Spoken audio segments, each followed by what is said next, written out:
And of course, here are some pictures you sent in on our Eyewitness portal. Well, this first picture shows a bad road in Benin GRA, Edo State. Our Eyewitness reporter says boundary roads in Benin is unpassable during raining seasons, as a number of them are without drainages. This picture is also of a damaged road, but in Imo State. Now, our Eyewitness report has it that there is lack of good roads and basic infrastructure in Alain Ogwa village, Mbaitoli local government area, Imo State. And finally, this picture shows a dormant transformer in Calabar, Cross River State. Our Eyewitness reporter says there has been no power supply for about 15 months at Edibe by Daniel Henshaw in Calabar. Well, I'd like to thank you for reporting situations around you on our Eyewitness platform, and please do keep them coming. Leaders of 5 unions at the Ladoke Akintola University Teaching Hospital Lautech Oshogbo chapter have staged a peaceful protest demanding the payment of their outstanding arrears since 2013, amongst other issues. The health workers under the aegis of the Joint Negotiation Council walked within and outside the premises of the hospital in the state capital with various placards spelling out their demands. For some time now, health workers have been faced with various challenges, and these workers at the Lautech Teaching Hospital Oshogbo chapter are not left out. They are on this peaceful protest to press home their demands, which they say is long overdue. With various placards reading, "Enough is enough, pay our salaries, we are living in hunger," and many more, the workers are asking for outstanding arrears of about 150 million naira. Their request also includes pension and free medical care for members of staff. It might surprise you that as workers of this particular institution, there is no pension. There is no pension benefit. If our people that have retired have nothing to fall on, that simply means that our security with respect to pension is not guaranteed. And to that effect, we feel that pension is a core demand that we want to be addressed by the government. We've written to this effect in the past as well. It was not addressed. If members of staff are sick in this hospital, they are to, assess care. They have to pay for every care they assess in this institution. And of course, it's not supposed to be so, because that is one of those things that is supposed to make members of staff to be happy, at doing their jobs, and many other things like that. They are not here. We don't even have NHIS service for the members of staff. The Chief Medical Director, Professor Femi Fadiora, calms the workers and assures them the issue of pension is presently receiving positive attention in the State House of Assembly. It's not only Lautech Teaching Hospital. Salary issue is a problem in recent time. And if you go to other government establishments, you see that there is a problem. So there is nothing that is happening here that is not happening with other establishments in the States. All what they need to do is to be a little bit patient. Nobody takes any joy in holding his workers. The saying is that at least everybody deserves their pay. And we want to assure the team workers in the state of Washington that we will pay them. With this assurance, the workers are hopeful that something positive will be done before Tuesday, February the 23rd, without which they have threatened to down tool.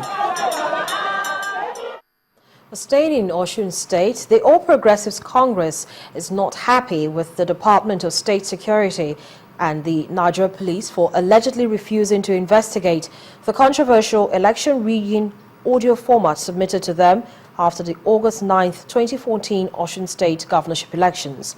In the meantime, the chairman of the APC Osun State, Mr. Agboyega Famudun, has threatened to take legal action against Mr. Femi Fani-Kayode over some of his comments.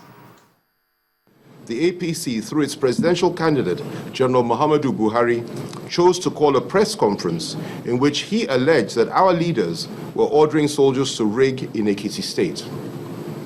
This is a clear case of the pot calling the kettle black. The tape that the APC referred to made no mention of rigging and did not expose any attempt to rig by Fayose or anyone else, whilst the tape that we have just played exposes ample evidence of rigging by the APC in Osun State. That was the Director of Media Jonathan Campaign Organization, Mr. Femi Fani Kayode, at a press conference recently in Abuja, where he accused the All Progressives Congress of rigging the August 9, 2014 Osun State governorship election. But in a reaction to this allegation, the chairman of the APC Osun State chapter, Mr. Boyega Famodun, says the evidence of rigging by the People's Democratic Party, which comes in audio format, was handed over to the Department of State Security and the Nigerian police. But till date, nothing has been done about it. Our party APC is a decent party, peopled by committed Democrats that will never involve in any electoral offenses, and the PDP should stop seeing us as criminals like them. More astounding is the fact that our party APC and the PDP jointly conducted inspection into all materials used in the election, and no discrepancy was found. Also, if the PDP are sure of their facts, why don't they tender the fabricated tapes at the tribunal? The party also seeks an independent judicial commission of inquiry into the processes leading to the Osun governorship poll. We are coming out as a party strongly to say that we want this thing to be investigated, and we are alerted the Nigerian government to investigate it. So show it clearly that we don't have anything to hide. With these claims and counterclaims, it behoves all the players in the next general elections to closely monitor the whole process leading to the March and April polls to avoid a repeat of the current controversies between these two parties. The marking of territory and seeking of support of the electorate should be devoid of lies and attempts at character assassination by political opponents so as to ensure peaceful and credible elections. This call was made by Governor Ibikunle Amosun in Abeokuta while reacting to some sponsored adverts in the media targeted at him and former President Olusegun Obasanjo. The governor told members of the All Progressives Congress not to join issues with the opposition who attack characters rather than campaign for votes. We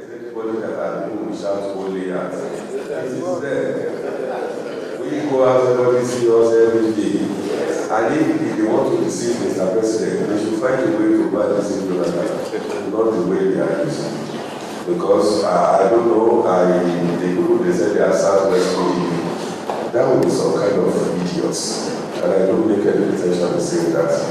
If anybody could go to such lengths, such extent, to just fabricate things like that, then it's a problem. If you now portray us that our people in the state, they are stealing us, they are doing this, they are doing that, then you will see that that is the height of lawlessness and stupidity. Because our people are not fools. They know who is doing what and who is not doing it. Our people are with us, and they are always very happy to see us to identify with us. Ogun State Governor Ibikunle Amosun. Now, the police have promised to fish out those behind the explosions and shootings that disrupted the rally of the All Progressives Congress in Okrika, Rivers State, on Tuesday. The Assistant Inspector General of Police Zone 6, Tunde Ogunshakin, told Channels Television that the police will apprehend those behind the incident. The AIG said this when he visited our senior correspondent, Charles Eruka, who was also wounded during the violence. In the meantime, members of the Nigerian Union of Journalists in Rivers State have threatened not to cover any political event in the state unless their safety can be guaranteed. Our correspondent Emmanuel Ere reports.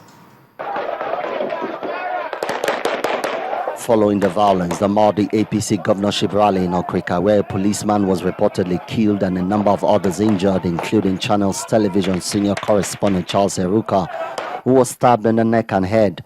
The IG in charge of Zone 6, Mr. Tunde Ogunshakin, is here to see Mr. Eruka and take his statement.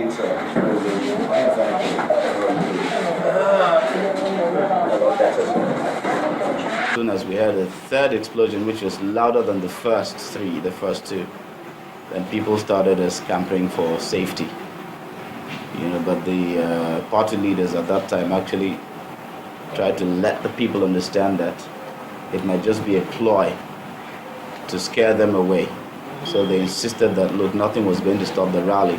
This visit is part of the investigation into the crisis. We are set for investigation. We have commenced, and we're trying to put things together. The bits and pieces that we have. We are going to very in-depth investigation. You will hear from us. People should have confidence in us. They should have confidence that we will do a good job. We will go to the root of it. We will get the culprits and we will bring them to justice. The IG's comments may be reassuring, but for many, including the state chapter of the Nigerian Union of Journalists, this trend of repeated violence in Rivers State is worrisome. It is clear that of all the dead and injured, it is this hapless reporter that was directly attacked for no other reason than being a journalist. While we condemn the entire sordid episode in the strongest terms possible, we would like to take exception to the situation where journalists are deliberately targeted for harm. We are aware that the Inspector General of Police has directed the AIG Zone 6 to investigate the matter with a view to bringing the attackers to book. The same sentiment is echoed by this Nigerian who, though not a resident of the state, has been indirectly affected by this incident. It's just very unfortunate that our politics will degenerate to this sort of situation where human lives will not mean nothing to fellow citizens. I think it's just very unfortunate, and it's a very sad situation in our polity. All eyes are on the police to unravel the masterminds of the violence and bring the culprits to book. Emmanuel Eri, Channels Television News. Over 100 people are being investigated by the EFCC and the ICPC for various offences and public procurement procedure in the country. This was made known by the Director General of the Bureau for Public Procurement, Mr. Emeka Eze, in an interview with Channels Television in Abuja. Mr. Eze, while responding to questions on the effectiveness of the reforms in the procurement procedures, said though it is not the place of the Bureau to prosecute anyone, the organization will ensure that those found culpable are prosecuted. Our State House correspondent Chukwuma Nwekusi reports. Federal permanent secretaries and officials of the Bureau for Public Procurement at a recent retreat on public procurement. One of the recommendations from here is that procurement entities should ensure early procurement planning using the BPP procurement planning software. The Director General speaks on this new approach. The way it works is that agencies will be given a password to access, not just one person, maybe 4 or 5 people as they may decide, to enable them access our website and then submit online. What does it do? It tells you, okay, I have gotten this proposal in the budget. I want to build a headquarters building. I want to build a road. I want to purchase something. I want to engage a consultant. ICT is a tool that you normally will use to remove the human interface. Because once you bring human beings into any system, before you know it, sentiments will begin to bear in decisions that you take. And so part of what we've deployed is to deploy ICT to make it easier for people and faster. Not exactly when you come to this office, you hardly will see people. You begin to wonder, how do these people work? We work because most of our interactions are on computer basis. On what the Bureau is doing with offenders of procurement procedures. I have received a response from EFCC for over 100 people. They're investigating that. Some of them have been concluded, some are at various levels of investigation, and ICPC were always in regular contact with them. Some are waiting because the law does not require us to prosecute. The law says when we find infraction, we should forward them to ICPC and EFCC. which is, we have had the excellent relationship with both organizations, and I'm very happy that most of the investigations have been concluded. There are the levels of prosecution, and I'm very certain that Alamode, in the recent days and weeks to come, a lot of people will find themselves in courts. There's also the recommendation that there should be a central procurement planning unit in each ministry to coordinate procurement plans for ministries and parastatals, as well as the inclusion of state governments in the procurement plan, a development the DG says is gaining ground. Because Nigeria runs one economy, Mr. President, realizing this objective and realizing this last year, directed that we hold a national conference on public procurement with a view to drawing the support and buy-in of state governments. And so in November last year, he hosted and inaugurated the National Procurement Forum, principally intended to encourage all the states to adopt the federal system because they are going to tremendously benefit from that exercise. So far, 24 states are said to have bought into the procurement process. The federal government believes by this, the states will further achieve value for their money. Chukwuma Onwekusi, Channels Television News. When the news at 10 returns, interbank overnight lending rates ease on liquidity inflow to Treasury bills market. That's on Business News. Please join us again.